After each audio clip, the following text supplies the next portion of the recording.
Namaste and hello. Welcome to the BAPS Better Living Podcast. This series is called the Dharmic Life. It's a chance for us to take everyday moments and find a deeper spiritual dimension to them so that we can find greater happiness, greater joy, and greater peace in our day-to-day life. My name is Dhawal and I'm your host for today, and I'm joined by my co-host Kashyap. Kashyap, how are you doing today?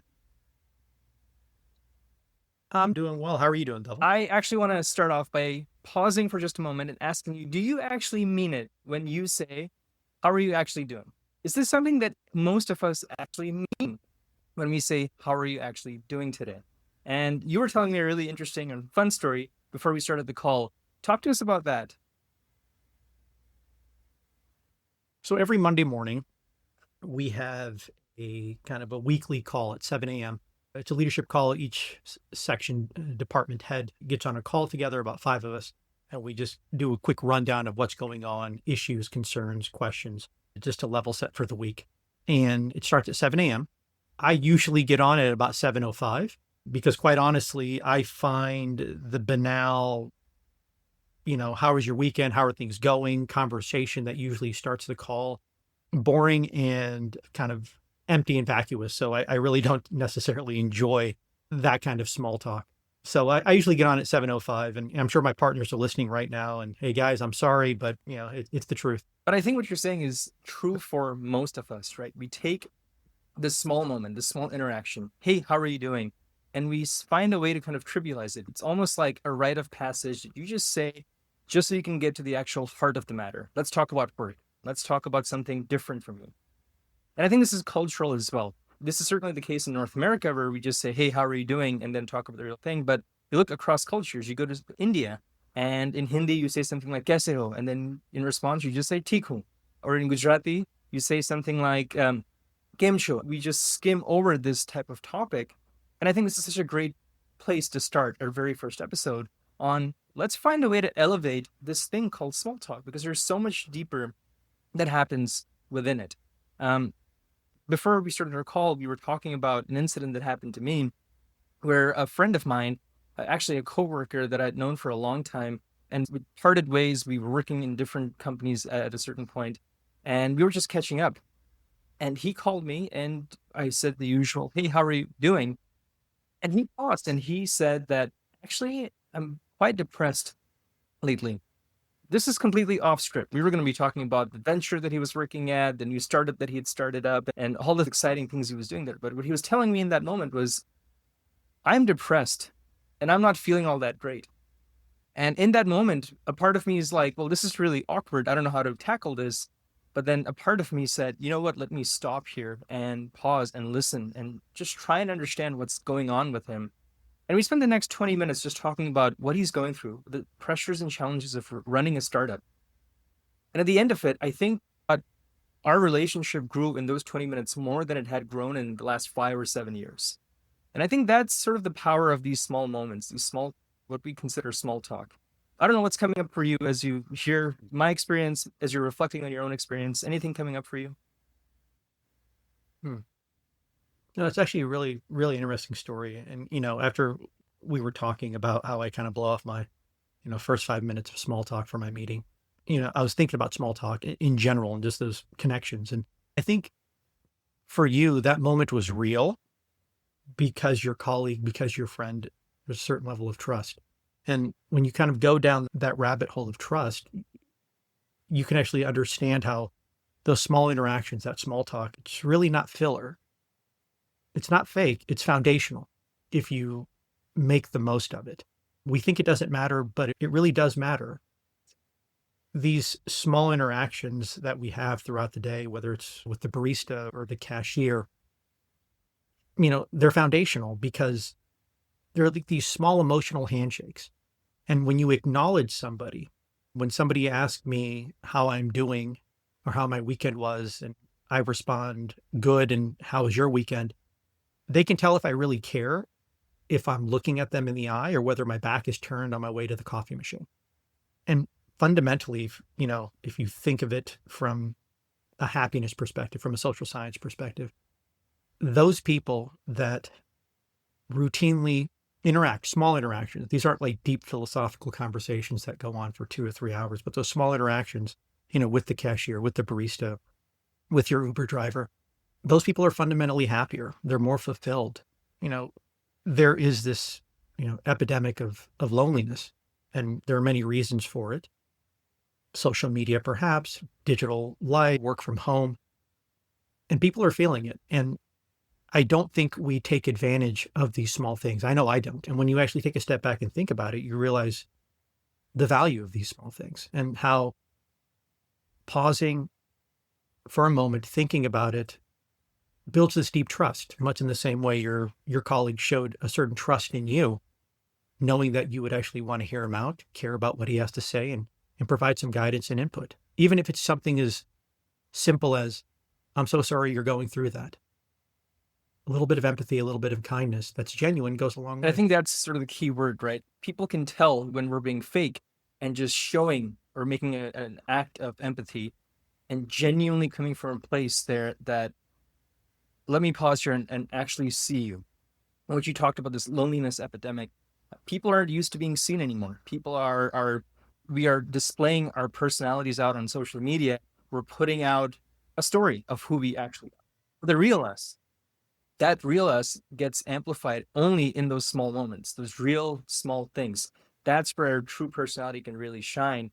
And I think what you talk about, talking with a barista, talking with someone getting on a bus, talking about presence. When someone pauses and just really listens to you, that's when you feel good to open up and trust that person. As you're sharing that, I'm reflecting back on what it's like for me to be on the receiving end of someone's presence, someone's pure undivided attention. I remember when I was in college, I was going through a really tough time.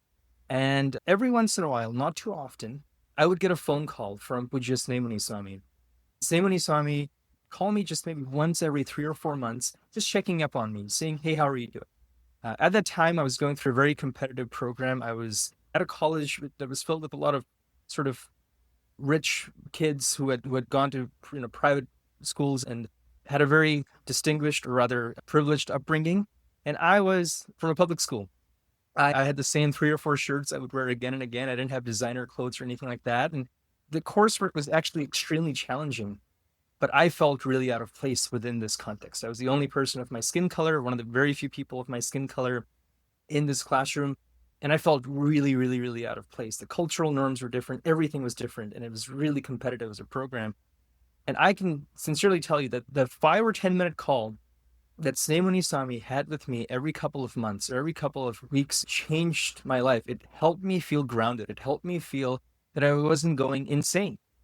And it was such a small moment, but for that kid or someone 10, 15 years ago, that Dhawal really appreciated that small moment of presence. And I know you've also been on the receiving end of that incredible amount of presence. I don't know if you can speak to that.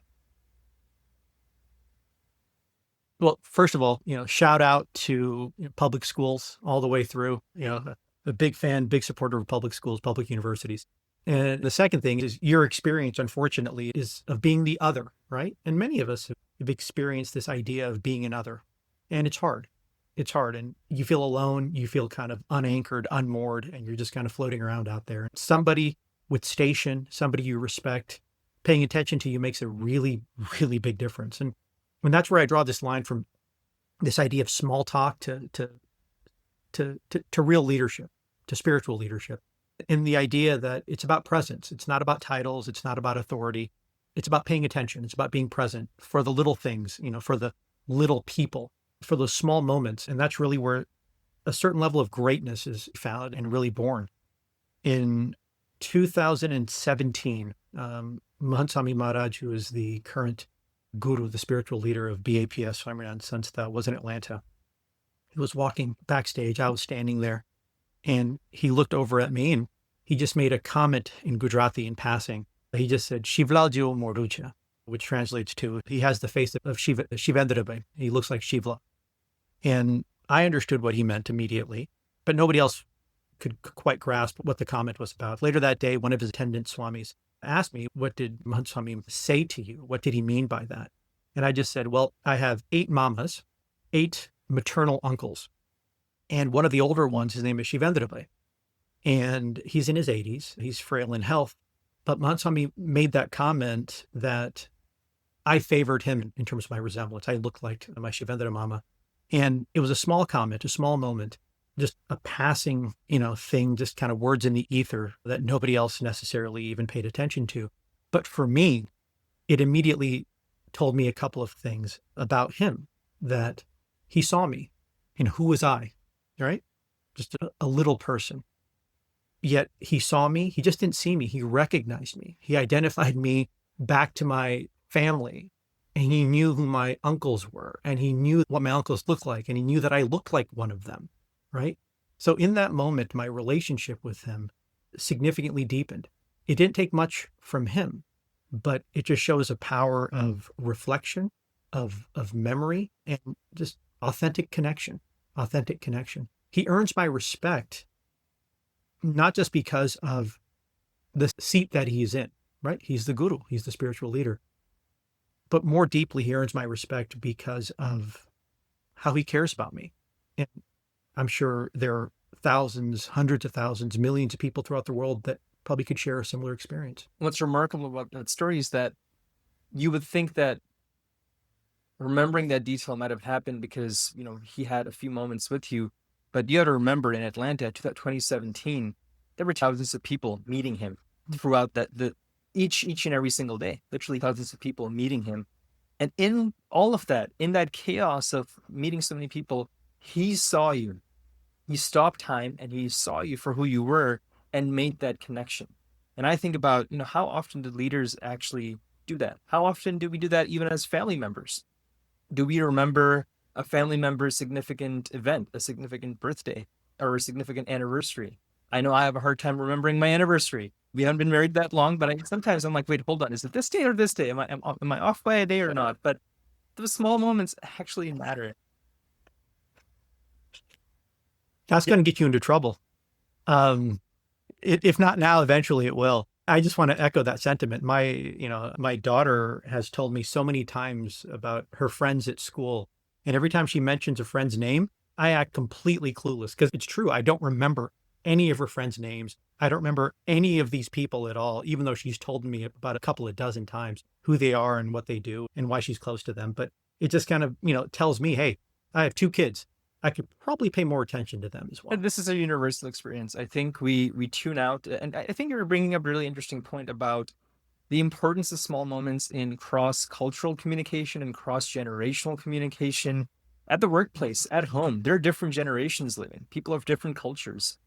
And we think what matters are the size of our home. What matters is the car that we're driving, the luxuries and amenities that we're bringing. But the real form of happiness comes from, do I see the other person? Am I really connecting with them? Do they feel that this person that was talking with me, who's my parent, who's my boss, my manager, my colleague, my coworker, whatever that is, are they here for me? Do they have my back?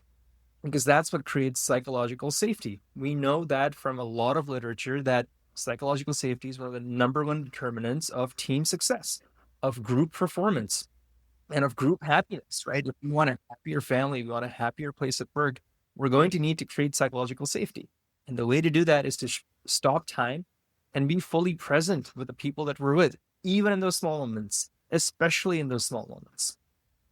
There's a quote, I'm not going to try to say it in Sanskrit, but it essentially means he who sees the divine essence in everyone, in all of us, truly sees. And, it's a nice saying, it's a nice aphorism, but when you actually take a step back and think about it, you realize that what we're talking about today, social scientists, the research today, it echoes back to thousands of years of scriptural teachings, right? And you and I were talking about an incident of Mansami Maharaj's predecessor, Pramukh Sai Maharaj, when he met the former president. Would you mind sharing that story? Yeah, I'm happy to get into that incident because it, I think, really shows that the sense of presence and what it can do for someone. Back in 2001, a giant earthquake had happened in India, which displaced tens of thousands of lives. And a couple of months afterwards, the former president of America, Bill Clinton, decided to come visit India. And out of all the places that he could have visited and all the people he could have met, he chose to meet Pramukh Swami Maharaj in Gandhinagar at the BAPS Akshardham. because he'd had an interaction with Brong Sai Maharaj before. It was a very small, short incident, but it left enough of an impression on Bill Clinton that he decided to come meet Brong Sai Maharaj again. So Bill Clinton, along with his aides and a lot of other government officials from India and America, come to BAPS Akshardham in Gandhinagar. And it was meant to be a very short meeting, but it ended up going on much longer because Bill Clinton was so immersed in the experience of Brong Sai Maharaj and the presence that Brong Sai Maharaj was extending to him. Time stopped still for him. At the end of that entire incident, Bill Clinton, his entire retinue decided to pack up. They were all going away. And all the other swamis around Brong Sai Maharaj were absolutely elated. They were so excited the former president of America had come visited them in this, relatively small city of Gandhinagar at BAPS Akshardham. Everyone was walking on cloud nine. And in that, excitement and elation, they turned around trying to find Brong Sai Maharaj, and they sort of saw him wandering off to meet these two other, what we would consider, quote unquote, small people. Well, it turns out that these two, quote unquote, small people were from that earthquake affected area. They were two brothers. And Brong Sai Maharaj, without any hint of self-importance, became fully present with those two people. He started talking with them, started inquiring about how did they get here? What are their accommodations like? Did they have food? What's happening back on the earthquake affected site? And he had this interaction with the same level of ease, with the same level of presence as he did with Bill Clinton. And at the end of it, he made sure that these two people had a comfortable journey back home, that they were taken care of while they were here, and that they felt a sense of peace and they got their issues resolved by meeting Brong Sai. Now, from a macro perspective, this incident seems quite small. But from a practical perspective, this is a really interesting insight into Brong Sai Maharaj's life and the presence he brings people. There was no sense of self-importance that he had just met Bill Clinton. He saw Bill Clinton with the same lens that he saw these two brothers. He saw them through the lens of divinity. And he was able to be present because he thought of these people as being equally divine as anyone else out there. So it's a very powerful moment, but I think tells us that it's really incredible what happens when a leader stops, pauses, and takes a moment to really see you and not think about big people and little people, because everyone is important.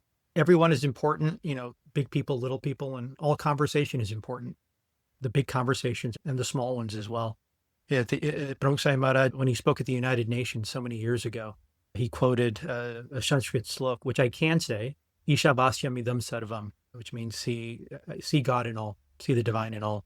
And that tells me that quote means a lot to me for two reasons. Number one, because of what it means, but also because it's not just about what you do when the spotlight's on you. He was speaking at the United Nations. He had an unbelievably large platform and the world was looking at him when he said it. So clearly, we say the right things when everyone is paying attention. When big people are paying attention to us, we say the right things because we know it will be scrutinized and it will reflect on our character, on our values.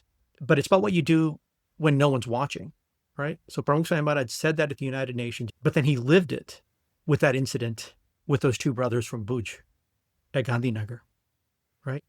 It's not just a slogan. It's about how he lived his life. And it really does inspire me to be better, to instill that culture into my day-to-day interactions with my friends, my family, my coworkers. I think what you're bringing up is really interesting. This idea of how leadership is actually shaped in the small moments. They're just saying in management literature that culture eats strategy for breakfast. We think what matters is, as we were talking about earlier on, the KPIs, the OKRs, the goals and objectives and corporate mission statements and all those sorts of things. But what all the research seems to suggest is that if the culture isn't there, then it doesn't matter how brilliant all these other strategies and tactics actually are. If the culture is toxic, if the culture diminishes people, if the culture differentiates between big people and little people, then you're not going to be able to execute your strategy. We're not going to be able to have the kinds of harmonious relationships you want at home because culture eats everything else for breakfast. And in the same way, I think Brong Sai Maharaj really understood, and Mohan Sai Maharaj really understands that what matters most is me being present and showing up. Because in just the act of showing up, I'm taking what's considered quote unquote small moment and treating it with the weight that it deserves. Because there is no small moment, there is no big moment, there's only presence. And can you show up with enough presence? Because it's those moments of presence that end up determining the culture for your life, really. It's a powerful lesson, I think, for all of us. I think that's a wonderful, take-home message, for this conversation. Culture, eat strategy all day long. The second lesson, I think, would be authenticity trumps authority every single time. The real leaders, the ones that really inspire the people around them, they're authentic, they're genuine, they earn their trust because they're present. So, for me, the take-home message in terms of practical take-home messages is that I need to pause, I need to reflect, I need to take a breath when somebody asks me a very basic question like, how was your weekend or how was your day? I need to answer honestly, and then I need to return the favor and give them a moment to respond as well. I need to remember things better. Your kid plays baseball. I know you guys had a game this weekend or a tournament this weekend. How did he go? How did he play? You mentioned your mother was ill. Is she still in the hospital? How's she doing? I pray she's recovering well. These small, genuine interactions, I think, will build deeper relationships with the people around me. And I believe it will lead to more trust that they'll have in me, but also a deeper sense of connection that I'll have with them, which fundamentally will improve both of our lives. I know a takeaway for me is that this conversation helped me be grateful for the small moments where I've been on the receiving end of receiving this type of presence. And it feels really good. And I think I want to reflect a lot more on all the people who have given me the gift of their presence. And I think it reminds me to show up with presence myself when I speak with all the people that I speak during the week, the meetings that I have, the coworkers that I speak with, especially in a virtual world. All of my work happens remotely. It happens on my computer, and I'm talking to people on a weekly basis. But how often am I showing up, and am I being fully present with them? Or do I have other tabs open, and am I just scrolling and replying to emails and all those sorts of things? When I'm supposed to have a real interesting and deep conversation with a colleague or coworker or a friend or mentor. And this is a good reminder that I need to pause. I need to see the divinity in them. And that's what's going to give me the permission to see them at their best, their highest, and give them that presence. So I think this is an important lesson. It's going to elevate our lives, and I can't wait to see what we learn from our few weeks of experience and actually trying it out over the next couple of weeks. Well, I'm definitely going to try it out this coming Monday morning. I'm going to get on call a little bit early, and maybe I'll pay attention. I think that sounds like a plan. And I think this is a great place for us to finish our first episode. Thank you so much for listening. We hope this episode is inspiring you to find a little bit more spirituality in your day-to-day life. Until next time, namaste.